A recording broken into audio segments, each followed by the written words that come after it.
क्या प्रदर्शनकारी संतुष्ट हुए इससे? पूरी तरह से नहीं। यहीं पर मामला थोड़ा पेचीदा हो जाता है। देखिए, नौकरियों में आरक्षण एक बड़ी मांग जरूर थी, लेकिन जो मुख्य राजनीतिक मांगे थीं, यानी पूर्ण राज्य का दर्जा या फिर छठी अनुसूची का दर्जा, वो इन नियमों में शामिल नहीं थी। अच्छा, वो मुख्य मांगे पूरी नहीं हुई। मूल मुद्दा है उसका समाधान नहीं करते, और इसी असंतोष के चलते सितंबर 2025 में फिर से भूख हड़तालें शुरू हुई।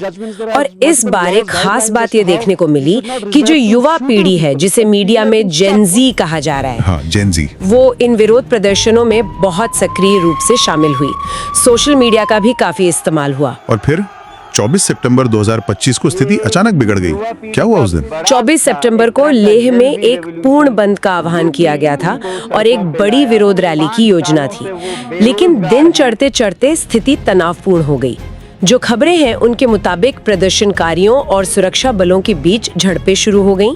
कुछ जगहों पर पथराव हुआ और कथित तौर पर कुछ गाड़ियों और एक राजनीतिक दल भाजपा के कार्यालय में आगजनी भी की गई।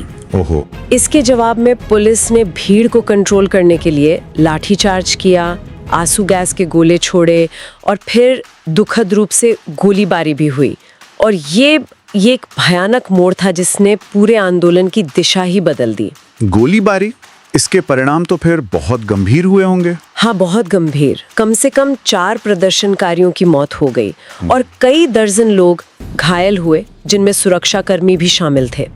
इस हिंसा के तुरंत बाद प्रशासन ने लेह और आसपास के इलाकों में कर्फ्यू लगा दिया और मोबाइल इंटरनेट सेवाओं पर पूरी तरह से प्रतिबंध लगा दिया गया, जो काफी समय तक जारी रहा।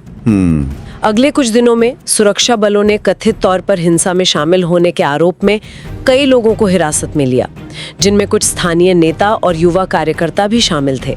और इसी उथल-पुथल के बीच सोनम वांगचुक के संगठन SECMOL पर कार्रवाई हुई और फिर उनकी गिरफ्तारी। जी हाँ, हिंसा के कुछ ही दिनों बाद गृह मंत्रालय ने सोनम वांगचुक का जो NGO है, सेकमोल, मतलब students educational and cultural movement of Ladakh,